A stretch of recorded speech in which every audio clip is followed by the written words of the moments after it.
कळवीकट्टी निलजित विकास कामाचा शुभारंभ। कळवीकट्टे तालुका गडिंग्लज येथील 72 लाख रुपयांचे व निलजित तालुका गडिंग्लज येथील 2,33,50,000 रुपये निधीच्या विविध विकास कामाचा शुभारंभ करण्यात आला।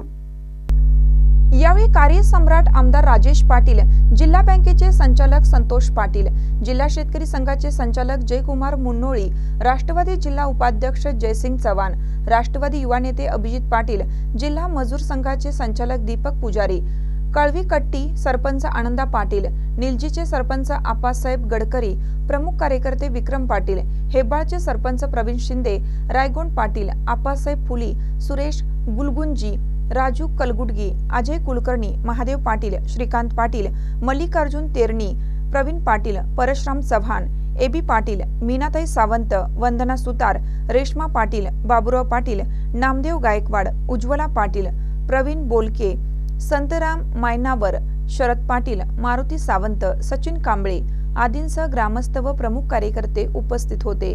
महानकर न्यूजसाठी प्रकाश ऐनापुरे, चंदगड। ताज्या बातम्यांसाठी महानकरेला सबस्क्राइब करा आणि बेल आयकॉनला क्लिक करा।